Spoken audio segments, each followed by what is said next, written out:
Ay, eto gani yung mga kaganapan dito sa amin noong December 21. At pasensya na kayo ko ngayon ko lang na-edit. Ay talagang super busy ng inyong tita. Hoy! So, bali magpupunta lang naman kami ng kasalan dahil sinama ko ng aking kaibigan. Eh di for the go. Hoy! Kaya kung gusto mong mapanood ito, ay tapusin mo hanggang dulo. Let's go! Tara na! Ay, Roy. Ay, basta taga-dagat na alat. Hoy! Eh, wala ganun sa totoong buhay, no? So, eto na pala yung mga kaganapan dito sa amin. Kaya maganda araw. Maaga nga pala akong ginising ng aking kaibigan dahil magpapa-makeup daw siya. Ay talaga naman for the go. Charies! Bali matagal niya na akong sinabihan, ngunit ako'y nag-aalilangan pa dahil nga wala tayong pang-makeup at wala naman tayong mga ganong gamit, no? Kaya naman buti nandyan yung aking ate Nadine. Ay talagang for the support din. Ay talaga. Ay, parang baliw. Talaga sa mga oras na to ay talagang ganap na ganap din kami sa pagmi-makeup. Ano ba naman kasi ay napakahirap make-upan nitong kaibigan namin. Ay, naiinis. Charies! Buti talaga ay nagkaroon na rin ng tiwala itong babae na to. Ay talagang dati naiinis ito dahil hindi daw ako maganda mag-makeup. Huy, siniraan. Charies, walang ganun, no? Dito nga sa part na to ay may taga-ayos na rin ng buhok. Balis dyan si ate Nadine. Tapos ako na nagakilay makeup dyan. Basta ginagawa ko talaga yung best ko kahit na ako marunong mag-makeup, no? Edit for the go. Huy! Kaya naman BFF, maraming salamat sa tiwala mo at binigay mo. Kaya naman ang gagawin natin ay papagandahin ka namin para kabugin mo si...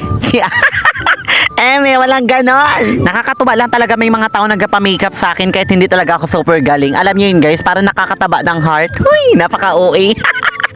Fresh makeup look lang ang gusto ng aking beshi kaya ibibigay natin yan. Pero dahil ang kamay ko ay may magic, papagandahin natin siya ng powerful. Hindi naman ganito yung unang beses na make-upan ko ang pagmumukhang iyan dahil maraming beses na din. Bali para mga nasa 32,000. Hoy, napaka-OA.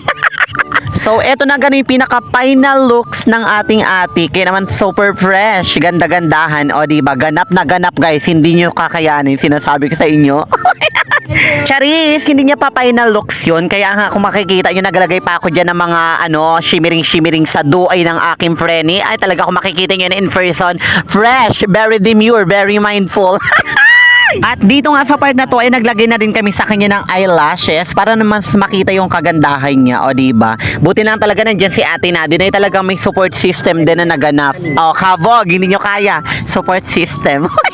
Kaya naman ang matapos na yung pagpapaganda kay Samantha ay talagang napaka-shining, shimmering, splending ang kanyang kagandahan guys. Nakikita nyo siya in person. Ano daw ang gulo mo? At eto na nga yung pinaka-last part ng pagmi-makeup sa kanya ay nilagyan na lang namin yan ng lipstick o para mas gumanda nga siya lalo. Naiinis naman hindi kayo nagapakinig eh. Hoy! Kaya nga naman sa pagtatapos ng pagme-makeup sa kanya ay sabi ko ay irampa niya na yan. Charis, hindi. Ibalandra niya na yung pagmumukha niya ay talaga napaka-fresh, napakaganda oh. Hindi nyo kaya pak. Smile na. Hoy! At pagkatapos nga ng pag-aayos na yan ay sabi ko ay magbihis na siya dahil malilate na siya. Naku, malalagot siya sa may kasal. Hoy! Fast forward nga tayo, eto na kami na nakasakay na kami sa tricycle at papunta na kami doon sa pinaka-venue. Medyo may kalayuan din pero okay lang, laban na laban dahil libre niya naman yung pamasahe ni Samantha. Heidi for the go, samahan nyo pa rin kami sa aming biyahe, no? Huwag nyo kami iiwan dahil nga napakalayo nun, naiinis. Uy! At sa part nga nito ay talagang mabilis ang patakbo ng tricycle kaya naman talagang dali-dali din kami dahil nga malilate na paulit-ulit. Hoy! At nang makarating na nga kami dito sa pinaka-church ay talagang napakaganda ng aking mga nakshi. Ay talagang hindi nyo kakayanin pag nakita nyo sila sa red gown. O diba? Hindi nyo kaya. Simple lang naman yung outfit natin dahil makikikain lang naman tayo. Kaya naman maraming salamat sa pag-invite, no? Napaka-OA ng persona, no? Nandito rin nga pala yung aking kumpare na si Mark Anthony at si Tita Rice at bali magnininang daw siya. O diba? Napakaganda din ang outfit ng mother ko na yan. Hindi nyo kakayanin. Kabog! Hoy! At maya-maya pa gani nag-umpisa ng entourage. Yung ba yung maglalakad na yung mga abay tapos napakagaganda at fresh talaga nila guys kung makikita nyo. Hindi nga nito yung unang beses na nakapunta ako at nakakita ako ng mga kinasal. Talagang napakaraming beses na rin at may isang beses na nakakanta pa ako sa kasalan. O diba? Hindi nyo kaya, singer. So eto na nga yung mga kaganapan dito sa simbahan. Tinawag na nga yung mga abay. Eh talaga guys, kung makikita nyo sila in person, ang daming pogi. Hoy!